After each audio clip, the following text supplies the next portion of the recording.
Vamos a sumar al análisis a Gonzalo Semilla, que es economista en jefe del Centro Regional de Estudios Económicos de Bahía Blanca, centro que realiza desde hace muchísimos años, décadas, controles de precios y viene monitoreando lo que pasa con los precios. ¿Cómo estás, Gonzalo? Muchas gracias por este tiempo. Muy buenos días. No, por favor, buen día. ¿Cómo están? Muy bien.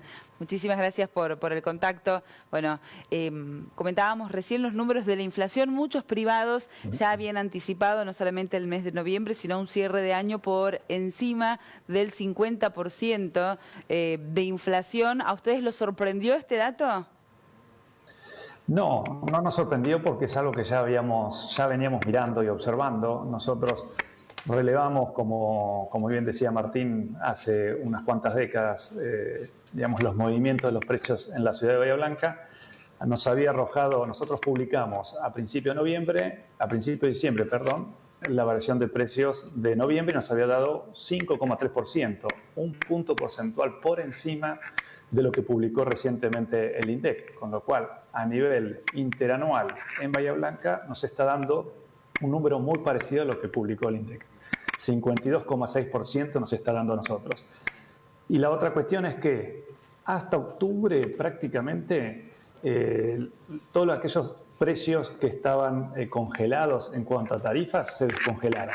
Claro. Básicamente fue combustible, fueron prepagas, fue también una actualización del 10% del salario de las empleadas domésticas y también lo que fue telefonía y cigarrillos a su vez.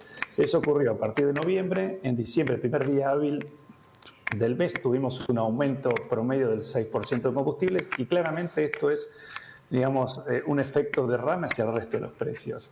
Y es lo que venimos viendo y es lo que ocurrió. Y consideramos que este mes de diciembre, el último mes del año, podría ubicarse la inflación en torno al 4,5%, con lo cual estaríamos alineados a las proyecciones de un 55% de inflación, que para encontrar un valor de este estilo tenemos que retrotraernos 28 años, y tendríamos que estar en 1991 para poder comparar. Es decir, esta es claramente un valor histórico. De las últimas casi 3 décadas nos estamos encontrando con un número muy grande, lamentablemente, cuando a principios de la gestión de Mauricio Macri estimaba que para este año, 2019, íbamos a tener una inflación del 5%. Lamentablemente no se pudo conseguir y este 55% ha repercutido directamente en las clases más vulnerables.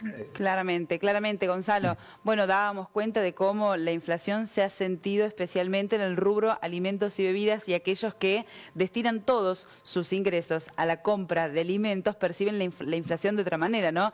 Si lo que más aumenta es el alimento, bueno, la inflación para los más pobres es de mucho más. El fenómeno que realmente nos preocupa y que debería estar encendiendo todas las luces rojas es que estos índices, que solo son comparables a principios de los 90, se han combinado con la caída del consumo y con una profunda recesión, porque uno no puede decir que esta inflación deriva de mucho movimiento económico, sino todo lo contrario, una economía totalmente estancada. Sí, totalmente de acuerdo. Digamos, recesión de hace 1 año y medio, una recesión muy profunda que ha afectado en forma transversal a todos los sectores económicos y productivos de la Argentina. El consumo muy deprimido, no logra recuperarse. Sin embargo, estos niveles de inflación sorprenden en el sentido de que, como decís vos, no es por una atracción o traccionado por la demanda de los consumidores finales, sino es por cuestiones de variaciones en el tipo de cambios muy fuerte. Hoy estaba haciendo algunos análisis de los 4 años de la gestión de Mauricio Macri y tenemos aproximadamente una devaluación del peso en estos 4 años del 85%. Eso significa que teníamos un valor del dólar 10 pesos en diciembre del 2015 y ahora a 63. Esto implica una variación de tipo de cambio de más del 500%. Claro. Y los salarios, tenemos una caída en todos estos años no menor al 15% promedio. Hay sectores que es más del 20%. Entonces, ahí donde ves la problemática. Un dólar que se aumentó sideralmente su cotización, con una caída del salario real, con una inflación muy alta, no ha habido un ajuste de los salarios que haya acompañado, entonces nos hemos empobrecido enormemente. Y no solamente los consumidores, sino también las empresas y como país, porque nuestro Producto Bruto cayó 3 años, con este año va a ser 3 años de los últimos 4, este año se pronostica un 3% de caída y el valor en dólares de nuestras empresas en Argentina han caído más de la mitad. Es decir, esto ha pegado en todos y obviamente cuando nos enfocamos en la variación de precios, vemos que el capítulo más preponderante de la canasta es el de alimentos y bebida. Y claro, esto repercute en lo que es pobreza e indigencia. Los que están por debajo de la línea de indigencia, básicamente ni siquiera pueden cubrir sus necesidades básicas.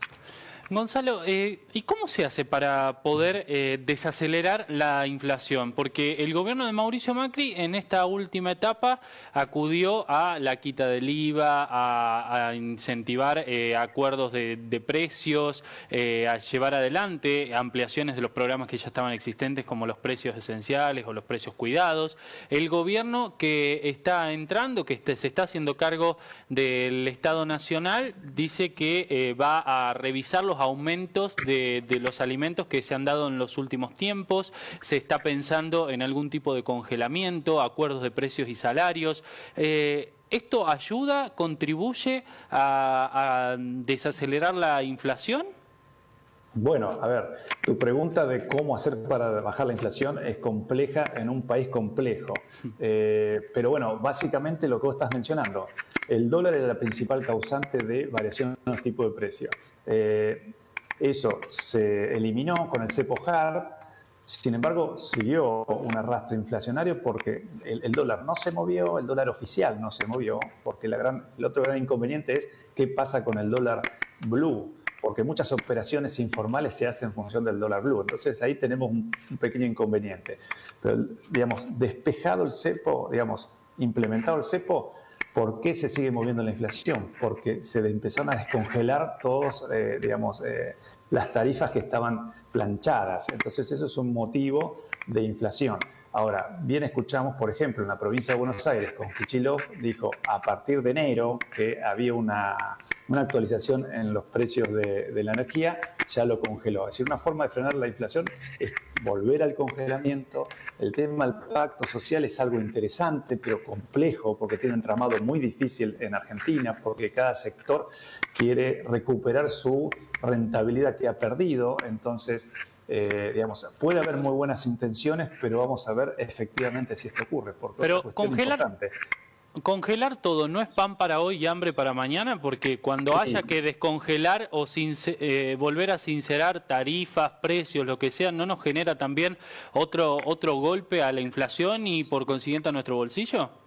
A ver, cuando uno congela, lo que hace en definitiva es que el dinero no salga al bolsillo de la gente. Entonces, trae un beneficio hacia la gente que ya está bastante agobiada de desembolsar plata, incluso que hasta no tiene, pero claramente si no lo pone el consumidor final, alguien lo tiene que hacer. Y en este caso uno supone siempre que es el gobierno. ¿Y de cómo financia ese subsidio el gobierno? Bueno, es a través de mayores impuestos. Entonces lo que entra a veces por un lado repercute en el otro. Y si no fuera por mayores impuestos es por un manejo de la maquinita famosa de la emisión fiscal, que es lo que uno está evitando. Es decir, el congelamiento tiene su beneficio en el corto plazo, como siempre ha ocurrido, pero no en el largo plazo. Y lo que es un potencial pacto social, lo que ha ocurrido, que ante la primera mención de Alberto Fernández, antes de asumir, ya las grandes cadenas de supermercado empezaron a actualizar sus listas de precios, y no solo ellos, sino también lo que es materiales de construcción. Entonces, bueno, se anticiparon a un potencial acuerdo de precios y por las dudas hicieron un ajuste. Bueno, lo fundamental, y esto es una valoración personal, es que los precios cuidados se implementen con controles del Estado, ¿no? Porque si se anuncian y después no hay un Estado que está controlando que en las góndolas estén y realmente se cumplan, bueno, es letra muerta. Quería comentar que el Fondo Monetario Internacional dio a conocer un promedio anual para toda América. Argentina tiene la inflación más alta después de 28 años, así cerramos el 2019, y en toda la región somos, con Venezuela, Argentina y Venezuela, los países que tuvieron el índice inflacionario más alto. El resto de la región promedió un cierre de año en torno al 3,1%. Nosotros estamos en el 54%. Después de nosotros, Venezuela. O sea que la situación es gravísima para los argentinos. Venezuela, que también aparece que fuera de órbita, computa, porque son claro, millones por ciento de inflación, ¿no? Se excluye de los rankings Venezuela por un caso muy excepcional. En este caso está Argentina como primera en la región en inflación anual. Sí, no, es claro, el dato que vos estás diciendo es exorbitante. Lamentablemente nosotros que estamos haciendo estadística todos los días, por el defecto de la profesión nos acostumbramos a tener números altos, pero evidentemente la población es un shock muy grande. Hablar de un 55% cuando uno podría decir es la sumatoria de 100 países, de inflación de 100 países, es algo, digamos, una locura. Y no solo de América Latina, si uno va a países, Argentina lo estamos comparando con países de África, con países complicados de África, donde tienen otros problemas de hambre mucho más graves que nosotros. Nosotros estamos dentro de ese, lamentablemente, selecto grupo y que evidentemente no damos buenas señales al mercado. Claro, y el problema también es de acostumbrar a una economía durante décadas a vivir con alta inflación, ¿no? Porque salvo algunas excepciones que han tenido que ver también con cuestiones más de shock, la Argentina convive con inflación de 2 dígitos desde hace décadas.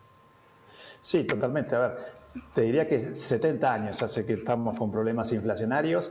Y después en la Argentina, a ver, es difícil porque se retroalimenta, porque los gobiernos a veces no son confiables, lo que tienen que transmitir es transparencia, confiabilidad, bajar la incertidumbre, porque una forma de bajar la inflación es bajar la incertidumbre, tener reglas claras, como decías recién, Mercedes, es tener políticas claras y control. Por lo menos este gobierno lo que anunció es un gobierno con un papel mucho más activo y orientado a una especie de estado de bienestar. Es decir, lo que pretende y lo que se enfoca es un crecimiento inclusivo, apuntar básicamente a las clases sociales que más han perdido para reactivar el consumo, para que la economía vuelva a crecer. Si la economía crece, si podemos negociar rápidamente la deuda que uno tiene con los organismos internacionales y diferentes acreedores, entonces despejado ese horizonte del corto plazo y enfocando los cañones al mercado interno, nos va a permitir generar nuestros propios ahorros, crecer y enfocarnos a lo que es mejorar el frente externo, mejorar las exportaciones, generar ahorro genuino, riqueza genuina y riqueza interna para afrontar los compromisos. Pero eso no es inmediato, no es en 3 meses, no creo que sea en un año. Por eso tiene que ser políticas de Estado y tiene que tener un horizonte mucho más largo. Gonzalo, muchísimas gracias por este tiempo, siempre es interesante escucharte. Gracias a ustedes y que tengan feliz año si no volvemos a conversar. Igualmente. Para vos. Gracias. Igualmente. Y saludos a Bahía Blanca. Claro saludos a sí. Bahía Blanca. Sí, a todo el sur de la provincia de Buenos Aires, mi provincia. Bueno, muy bien.